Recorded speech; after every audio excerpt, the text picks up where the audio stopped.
So my name's Daniel, and I run a Twitter page called View of the Cop, which is followed by Liverpool fans, getting their opinions on the kind of latest news, talking about results, and the latest things to do with Liverpool.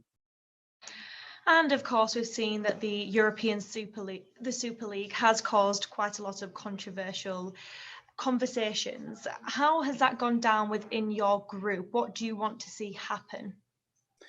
Yeah, I think, as we all know, the kind of uproar since the announcement on Sunday has been quite clear. The emotion from the fans is evident. How not just Liverpool fans, but I think every kind of group of supporters feel. I think particularly Liverpool fans, I feel we're really frustrated, hurt, and it goes against everything that I think Liverpool stands for. That's the frustration is, again, not towards, I suppose, the manager or the club, but it's definitely kind of focused towards the owners. I think they've grossly misread the room with this Super League. They've not consulted anyone. I think Klopp's interview yesterday after the Leeds game showed that he's not been aware of it. It's not been run past him. And yes, it's the frustration from Liverpool fans is clear. It's a big mistake. So as a group, do you want to see this stop then? 100%. I think, like I said, the reaction from it just shows that there's not even, I don't think there's a pocket of people that are wanting this to go forward. I think the overwhelming response has been that no one wants to see the Super League happen. It's not fair. I think, I mean, you've seen this season with West Ham potentially being in the Champions League places. Everyone thrives off that competition. The stories of Leicester winning the league and all these kind of the magic of the FA Cup, all those kind of things, it eliminates all of that, this Super League. And I think a lot of fans are embarrassed with their clubs. I think Liverpool fans are embarrassed, United fans are embarrassed, that they've almost got this golden ticket and this entitlement just to be entered into this league. It's embarrassing. I don't think any fan wants to see it happen. And some fans across England have been saying that they will boycott their team. They will stop watching their favourite team since they was born if they go ahead with this European Super League. Do you think that people will actually stick to this? Or if it was to go ahead, do you think that they would actually flick it on the TV and watch it? 100%. I think people are... I can't remember anything in football that has caused this much uproar, and like I said, I think all these owners have just grossly misread the room, and people will be, I think there will be a big backlash and people will lose interest. I think football at the moment it's hard to be to be as passionate as fans were with VAR and all the controversy that causes, with fans not being in the stadiums, and this just kind of, I mean, snowballs that dramatically. I think fans will turn their back on clubs. Everything that fans love about football and love about the team and follow their team home and away, and people live for football, people live for their clubs, and for people to basically be, like I said, the owners be that out of touch with what the fans want, people will turn away from it, because what's the interest? I think this Super League, once Liverpool have played Real Madrid a few times, the novelty of it will completely wear off. The prestige that these clubs have is all centered around them being the best club, them going into the Champions League, and this Super League just completely kills that. I think, like I said, the novelty of it will wear off very quickly, and I think the owners and these decisions are quite literally, they can't come back from it. I don't see how they recover from it, which is their own mistakes now. So that brings me on to the question of, people around the world want to see the big clubs play the big clubs. People in China or Australia who might not be die-hard fans but want to see the best footballers play the best footballers. Do you think that this would benefit them more than it would the actual English fans? And do you reckon the novelty would wear off for them when they've played the big boys after 2 or 3 weeks? I think that's exactly it, to be honest. I think there's quite a difference in how fans or clubs are viewing their fans. I think there's I think it was described as the legacy fans, which are the fans that are essentially the locals, or the fans that go every day or every week to support their clubs and pay the money and create the atmospheres at the clubs and are what is so special about clubs like Liverpool.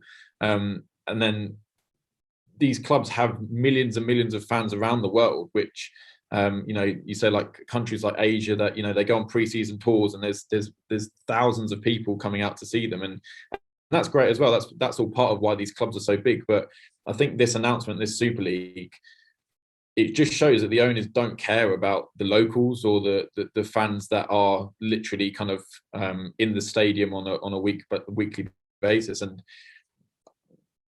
at the end of the day, it's money talks in football, doesn't it? And the owners will only care about their investment and the money from the clubs. And people will watch it. People will tune in from around the world. Like you said, that the best players are playing in this competition, and that will get eyeballs. But I think the fans that really, like I said, are there every weekend, they've just not been considered in this at all. They've almost been completely overwritten, and that's what I think is sad. And I think when the fans are angry, but when fans are actually talking about walking away from their clubs, I think that speaks volumes, and that's the things that owners are probably. I think they've massively misread that, and it's I can't see where they go back from it. And do you think that players should be doing more to stick up for the fans? I think we'll see that. I think players will start. We saw yesterday with James Milner speaking about it after the Leeds game. I think it's all quite new still. The news broke on Sunday. I think we'll start seeing players coming out saying that a handful of players already have. And the more that happens, the more that these players in these Big Six or the Big 12 come out and say actually they don't want this, and they don't, they are with the fans on their kind of feelings towards it. I think that will help.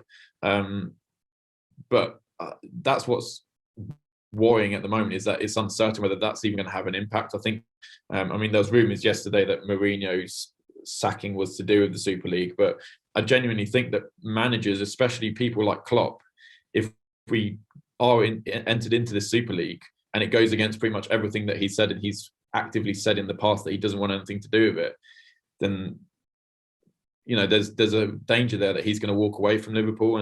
And again, from an owner's point of view, misreading the room. If Klopp was to leave and it's essentially because of the owners, there's no way back for them at all. There's no way back for them now, but it's there's a big risk that I think the players need to rally behind this and really get their emotions and their feelings clear. Because, like I said, I haven't seen anyone that thinks this is a good idea, apart from obviously the people that are going to benefit the most from it.